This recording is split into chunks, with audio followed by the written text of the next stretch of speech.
Bismillahirrahmanirrahim. Bismillahirrahmanirrahim. Assalamualaikum warahmatullahi wabarakatuh. Alhamdulillahilladzi arsala rasulahu bil huda wa dinil haqq liyuzhirahu 'alad dini kullih wa kafaa billahi shahida. Asyhadu an la ilaha illallah wahdahu la syarika lahu wa asyhadu anna Muhammadan 'abduhu wa rasuluhu la nabiyya ba'da. Qala Allah Ta'ala fi kitabil karim, a'udzu billahi minasy syaithanir rajim. Wa qala ar-rasulu ya rabbi inna qaumi ittakhadhu hadzal qur'ana mahjura wa kadzalika ja'alna likulli nabiyyin 'aduwwan minal mujrimin wa kafaa bi rabbika hadiyan wa nasira. Shadaqallahul azim. Para ikhwan rahimakumullah, segala puji hanya milik Allah Subhanahu wa ta'ala yang telah memberikan nikmat kepada kita semua, nikmat yang tak terhitung jumlahnya, yang telah Allah limpahkan kepada makhluknya. Allah tidak membatasi dalam pemberian nikmat. Dengan sifat Ar-Rahman, Allah mengasihi, menyayangi seluruh ciptaannya. Dengan sifat Ar-Rahim, Allah Subhanahu wa ta'ala memuliakan orang-orang yang beriman. Pada kesempatan kali hari ini, insyaallah kami ingin memberikan beberapa ilmu yang kami miliki yang berkenaan dengan Al-Quran. Apa itu Al-Quran? Al-Quran adalah kalamullah munazzalu ala nabi sallallahu alaihi wasallam biwasitati malaikatu Jibril mutawattir al-maftuh bisuratul Fatihah wal makhtum bisuratin Nas wal muta'abbadu bitilawati. Al-Quran adalah kalamullah yang Allah turunkan kepada Nabi kita Nabi Muhammad sallallahu alaihi wasallam dengan perantara malaikat Jibril, yang diriwayatkan secara mutawatir, diawali dengan suratul Fatihah dan diakhiri dengan suratul Nas, dan bernilai ibadah bagi siapa yang membacanya. Kita sebagai umat Islam hendaknya mengambil Al-Quran, dan wajib bagi kita menjadikan Al-Quran sebagai petunjuk bagi kehidupan kita. Karena Al-Quran diturunkan hudal linnas wa bayyinatin minal huda wal furqan, petunjuk bagi manusia, pembeda antara kebenaran dengan kebatilan. Ketika kita hendak memahami Al-Quran, maka dibutuhkan beberapa kaidah penting agar kita tidak salah mengambil makna atau tafsiran daripada Al-Quran tersebut. Karena demikian, maka bagi setiap muslim hendaknya kita senantiasa mengkaji, mentadaburi Al-Quran. Karena Rasulullah sallallahu alaihi wasallam telah memberikan instrumen kepada kita semua melalui Quran surat Furqan ayat 30, yang artinya, dan Rasul Muhammad berkata, wahai Tuhanku, sesungguhnya kaumku telah menjadikan Al-Quran ini sebagai sesuatu yang diabaikan atau yang diacuhkan. Para ulama mufassir Dalam menafsirkan kalimat mahjura, mereka berbeda pendapat.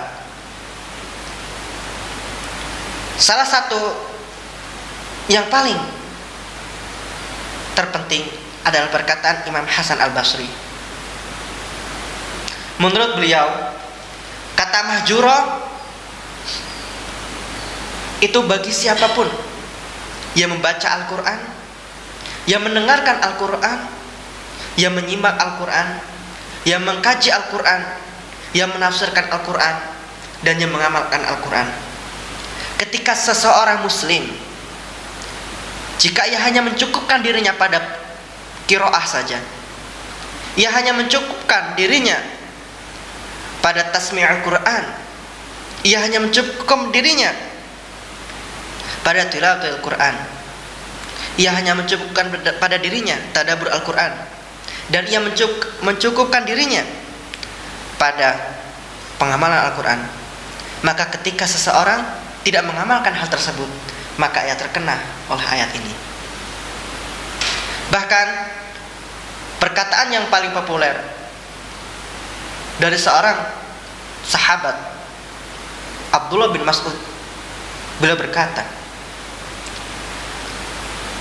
rubbata lil Qur'an wal Qur'an yal'an. Betapa banyak umat ini, betapa banyak manusia yang membaca Al-Quran, tetapi Al-Quran melaknatnya. Kenapa Al-Quran melaknat kita?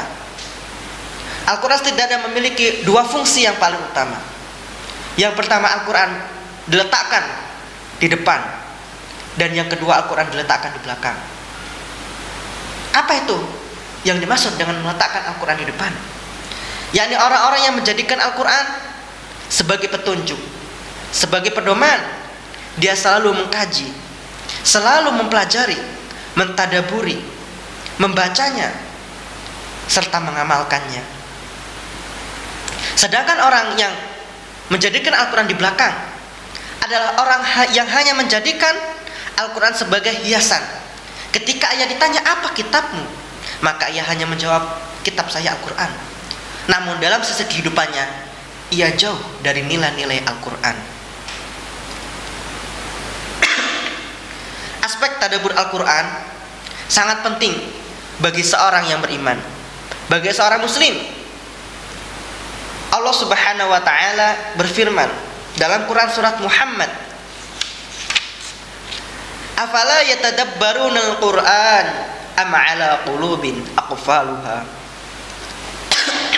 Konteks ini Allah tujukan kepada orang-orang munafik. Namun pada hakikatnya kita dapat bercermin dari ayat tersebut. Afala yatadabbaruna al-Quran. Mengapa engkau tidak mentadaburi Al-Quran? Am ala qulubin aqfaluha. Atau hatimu telah terkunci. Ada dua aspek penting. Yang pertama, tadabbur Al-Quran. Yang kedua, hati terkunci. Apabila seseorang hanya mencukupkan dirinya pada tingkatan membaca Al-Quran, tidak mentadaburi dan tidak mengamalkan, maka ia akan mudah hatinya dapat terkunci. Bahkan kasus-kasus yang terjadi adalah orang yang hafiz Al-Quran, namun ia menjadi seorang pezina. Ia hafiz Al-Quran, namun ia korupsi uang rakyat. Kenapa hal tersebut terjadi? Karena ia hanya menjadikan Al-Quran sebatas lisannya. Al-Quran hanya cuma sampai di tenggorokan, tidak sampai ke dalam hati.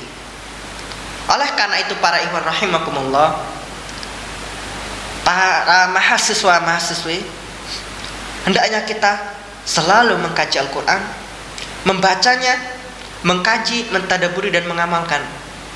Jangan kita berhenti hanya pada satu level saja, satu tingkatan saja, karena hal tersebut tidak cukup. Kenapa? Kebanyakan manusia sekarang mereka salah mengartikan makna yang disebut dengan hafizul Quran, para penjaga Al-Quran. Siapakah yang disebut dengan hafizul Quran? Apakah ia yang menghafal Al-Quran 30 juz atau yang lainnya. Yang layak mendapatkan gelar Hafizul Quran adalah orang-orang yang menjaga Al-Quran di dalam kehidupannya. Al-Quran menjaga dirinya, menjaga perbuatannya dari hal-hal yang dapat merusak syariat Islam, yang dapat menjerumuskan dirinya ke dalam suatu kemaksiatan. Ia senantiasa membaca, menghafal dan mentadabbur Al-Quran. Ketika ia tidak selesai hafalan 30 juz, atau ia hanya hafal beberapa juz saja, ketika ia mampu mengamalkan Al-Quran secara keseluruhan, maka ia mendapatkan predikat Hafizul Quran. Sedangkan Hamilatul Quran adalah orang-orang yang hanya mencukupkan dirinya pada level tingkatan hafalan Quran. Ia hanya menghafal Al-Quran, hanya mencari bagaimana caranya menjaga Al-Quran, menjaga agar hafalannya tidak hilang. Namun ia tidak mau membaca artinya, ia tidak mau mengkaji Al-Quran, ia tidak mau mentadabbur Al-Quran. Maka orang-orang seperti ini hanya mendapatkan gelar sebagai Hamilatul Quran, sebagai pembawa Al-Quran saja. Artinya Al-Quran ada pada hatinya, namun Al-Quran belum merubah sifat, belum merubah tingkah laku, belum merubah tindakannya. Oleh karena itu, sebagai penutup muqaddimah pada sore hari ini, maka kami berpesan sebagai seorang yang beriman, sebagai ibadullah, ibadur rahman, ibadur rahim, jangan kita mencukupkan pada tingkat qiraatul Quran saja. Hendaknya kita membaca sedikit demi sedikit maknanya, membaca artinya, membaca tafsirnya, untuk dijadikan pedoman bagi kehidupan kita. Jadikan Al-Quran sebagai koridor, sebagai batasan-batasan ketika kita ingin berbuat, ketika kita ingin bertindak, ketika kita ingin berbicara. Ketika Al-Quran sudah menjaga diri kita, ketika Al-Quran sudah menjadi pedoman dalam kehidupan kita dan menuntun kita, insya Allah Al-Quran akan menarik pengikutnya, akan menarik pembacanya, akan menarik penjaganya, dan menuntun ke dalam surga Allah Subhanahu wa taala. Amin amin ya rabbal alamin. Demikian muqaddimah yang dapat kami sampaikan. Kurang lebihnya kami mohon maaf. Jika ada kesalahan, itu datangnya dari kami. Kami mengucapkan ampunan, istighfar kepada Allah Subhanahu wa taala, astagfirullahalazim. Dan jika ada yang benar, itu datangnya daripada Allah Subhanahu wa taala. Kami akhiri, wassalamualaikum warahmatullahi wabarakatuh.